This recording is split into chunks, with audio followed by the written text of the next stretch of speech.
Good morning everyone. जैसे कि कल आप पार्ट 2 पे थे। पार्ट 2 पे आपने रासायनिक समीकरण के प्रकार पढ़े थे। इसमें आप हमारा एक चौथा जो पांचवा प्रकार है वो मैंने आपको पहली वीडियो में नहीं बताया था।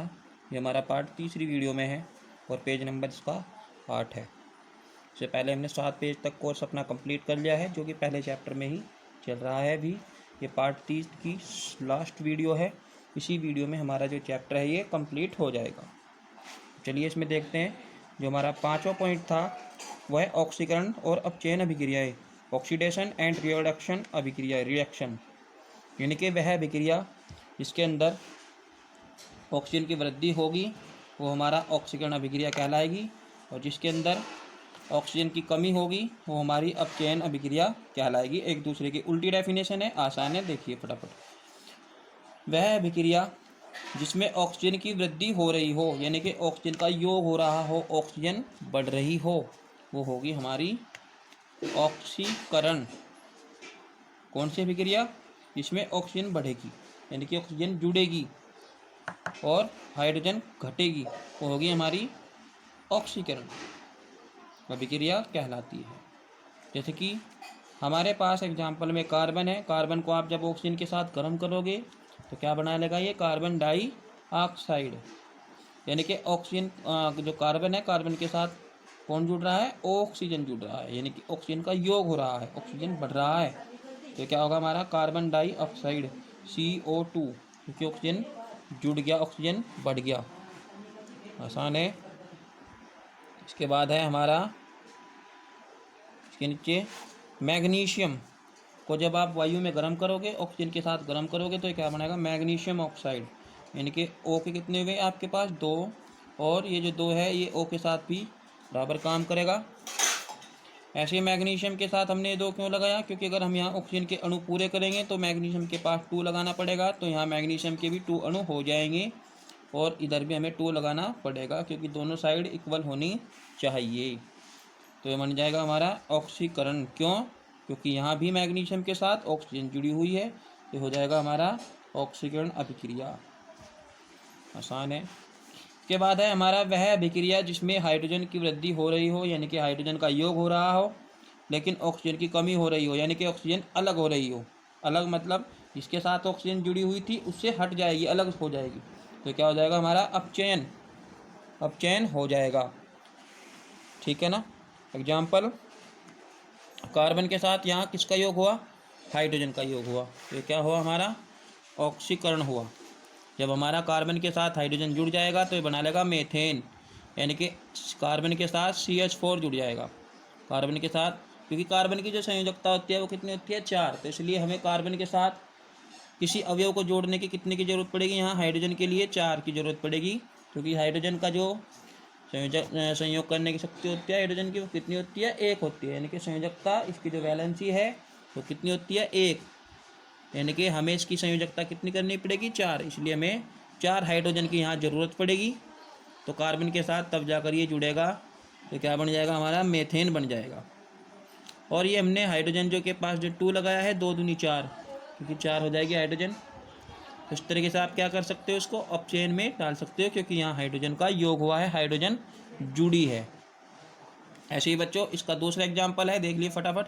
ZnO, यानी कि जिंक ऑक्साइड, यानी कि जिंक के साथ यहाँ ऑक्सीजन जुड़ा हुआ है, लेकिन यहाँ नहीं है, ऑक्सीजन यहाँ नहीं है, तो ये क्या हुआ? अपचयन। क्यों? क्योंकि यहाँ ऑक्सीजन अलग होगी। जैसे कि मैंने आपको अभी डेफिनेशन के हिसाब से बताया था कि अगर ऑक्सीजन अलग हो रही हो, ऑक्सीजन की कमी हो रही हो, लेकिन हाइड्रोजन की वृद्धि हो रही हो, तो क्या होगा? अपचयन, रिडक्शन। ठीक। इसके बाद आता है हमारा नेक्स्ट टॉपिक, ऑक्सीकरण अपचयन अभिक्रिया। दोनों एक साथ इंपॉर्टेंट है, कई बार एग्जाम में पूछी जाने वाली अभिक्रिया है। टॉपिक कई बार पूछा जाता है। हालांकि हमारे पाठ्यक्रम में इसका अधिक वर्णन नहीं है। इसका अधिक वर्णन कहाँ पढ़ेंगे? हम फर्स्ट ईयर क्लास में पढ़ेंगे। जब आप फर्स्ट ईयर क्लास में केमिस्ट्री लोगे तो इसका वर्णन आपको वहाँ विस्तारपूर्वक पढ़ने को मिलेगा। लेकिन यह हमारे यहाँ जो शॉर्ट है, जो NCERT के टेक्स्ट बुक्स में उसका शॉर्ट है, उसी से ही काम चलाना पड़ेगा। तब तक आप थोड़ा सा समझ लीजिए। रेडॉक्स अभिक्रिया। रेडॉक्स अभिक्रिया का मतलब जब दोनों घटनाएं, यानी कि ऑक्सीकरण और अपचयन दोनों घटनाएं एक साथ हो रही हो एक ही अभिक्रिया में, तो हमारा क्या आ जाएगा? रेडॉक्स अभिक्रिया हो जाएगी। जब एक ही अभिक्रिया में क्या हो, जब एक ही अभिक्रिया में ऑक्सीकरण हो और अपचयन हो, दोनों घटनाएं एक ही बार हो रही हो, तो इसको रेडॉक्स अभिक्रिया कहते हैं। जब एक ही अभिक्रिया में दोनों घटनाएं साथ साथ हो रही हो, तो इसको रेडॉक्स रिएक्शन, रेडॉक्स अभिक्रिया कहते हैं।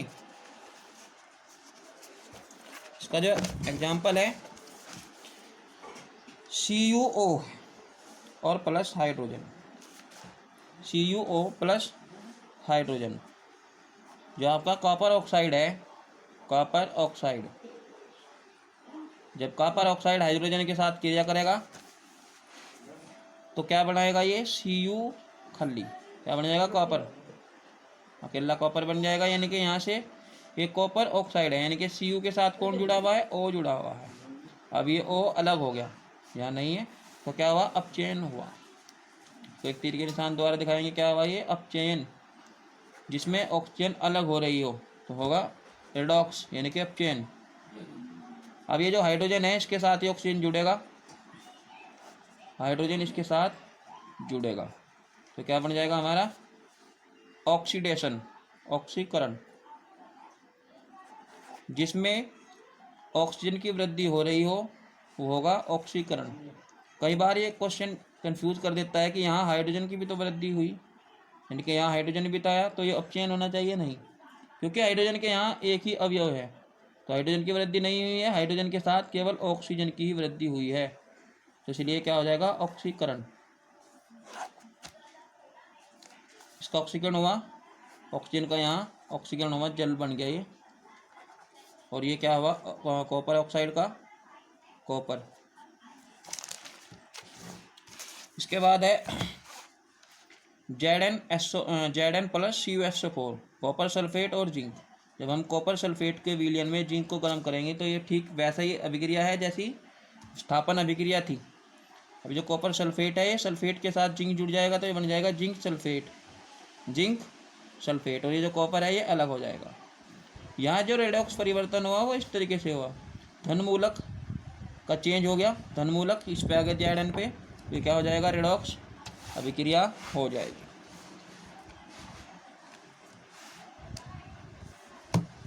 अभी मैंने बताया था आपको, इसका ज़्यादा वर्णन आप फर्स्ट क्लास में पढ़ेंगे, हमारे NCERT के पाठ्यक्रम में इसका कम डाटा है। इसके बाद आता है हमारा ऑक्सीकरण की कुछ घटनाएं, यानी कि ऑक्सीकरण को हम दैनिक जीवन में किस प्रकार देखते हैं। इसका जो पहला पॉइंट है हमारे पाठ्यक्रम में संक्षारण, कोरिजन। संक्षारण क्या है, धातुओं का वायु या नमी की उपस्थिति में धीरे धीरे नष्ट होना, किसी भी धातु का वायु या नमी की उपस्थिति में धीरे धीरे नष्ट होना क्या हो जाएगा, संक्षारण हो जाएगा। इसके बाद वह अभिक्रिया या घटना जिसमें धातु वायु या नमी की उपस्थिति में धीरे धीरे नष्ट होता रहता है, इसे संक्षारण कहते हैं। एग्जाम्पल, लोहे पर जंग का लगना। लोहे पर जंग कब लगता है, जब वो वायु में खुला हुआ हो या नमी की उपस्थिति में हो, तो वहाँ क्या हो जाएगा, जंग लग जाएगा और वो धीरे धीरे नष्ट होने लगेगा, इसको बोलेंगे हम संक्षारण। इसको रोकने के उपाय हैं, पेंट करके, अन्य धातुओं की परत चढ़ाकर, ग्रीस या तेल लगाकर, मिश्रित धातुएं बनाकर, पेंट करके। जब हम धातु के ऊपर पेंट कर देते हैं तो पेंट क्या करता है, वायु को धातु के पास जाने से रोकता है, एक तरीके से इसमें अवरोध डालता है। तो क्या हुआ, इसको रोकने के उपाय आसान है, मिश्रित धातुएं बनाकर। कुछ धातु को हम सुरक्षित रखने के लिए दूसरी धातु का मिश्रण में मिला देते हैं, तो उसको बोलते हैं मिक्सर। तरीके से मेटल का मिक्सर करना, धातु का मिश्रण बनाना, मिश्रित धातु, जैसे कि हाइकार्बन स्टील है, ऐसे बहुत सारी और भी चीज़ें हैं। ये बात है विकृत गंधिता, ये भी ऑक्सीडेशन यानी कि ऑक्सीकरण का एक बहुत बढ़िया एग्जाम में पूछे जाने वाला टॉपिक है, विकृत गंधिता, NCTC। विकृत गंधिता यानी कि मान लीजिए आपके पास कोई खाद्य पदार्थ है जिसके अंदर तेल या वसा हो, तेल या वसा हो, फैट और ऑयल ये आपके पास हो तो ये धीरे धीरे क्या करेंगे, तेल या वसा उनका क्या करेंगे, ये ऑक्सीकरण करेंगे, यानी कि धीरे धीरे इनका वायु की उपस्थिति में ऑक्सीकरण होगा और ये नष्ट होने लगेंगे। इसको बोलते हैं हम इनकी गंध का विकृत होना, विकृत गंधिता। विकृत का मतलब नष्ट होना और गंधिता का मतलब है गंध का, यानी कि इनकी गंध का बदलना विकृत गंधिता कहलाता है। की डेफिनेशन, खाद्य पदार्थों में उपस्थित तेल या वसा का धीरे धीरे ऑक्सीकरण होता रहता है जिसके कारण इनका स्वाद भी बदल जाता है, इसे विकृत गंधिता कहते हैं। एग्जाम्पल, पानी एवं पनीर को खुला रखने पर गंध का विकृत हो जाना, खासकर गर्मी के दिनों में। मान लीजिए आपके पास वाटर है, पानी है, इसको आपने खुला छोड़ दिया गर्मी के टाइम, तो ये भी धीरे धीरे अपना जो टेस्ट है वो चेंज कर लेगा, क्योंकि इसका ऑक्सीकरण हो जाएगा धीरे धीरे, तो क्या हो जाएगा, आपका विकृत गंधिता हो जाएगा। इसको रोकने के कुछ उपाय हैं। वायुरोधी पात्रों में रखकर, यानी कि ऐसे खाद्य पदार्थों को कहाँ रख सकते हो आप, वायुरोधी, यानी कि ऐसे पात्र, ऐसे बर्तन, ऐसे उपकरण जहाँ वायु ना जा सकती हो, इसको बोलते हैं वायुरोधी पात्र।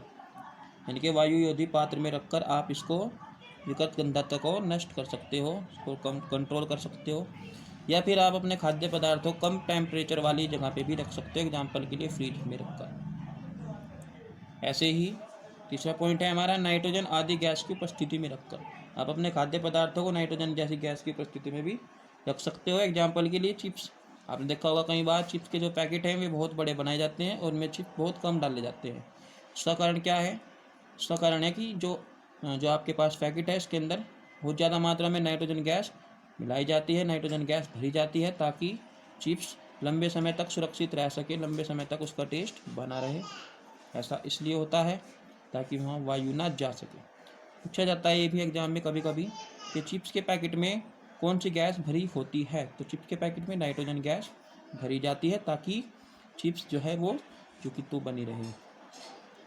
प्रति ऑक्सीडेशन, यानी कि प्रति ऑक्सीकारक पदार्थ का उपयोग करके, कुछ बच्चों कुछ केमिकल्स ऐसे हैं जिनका उपयोग करके आप प्रति ऑक्सीकारक, यानी कि उनको मिलाने से भोजन जो है वो आपका ख़राब नहीं होगा।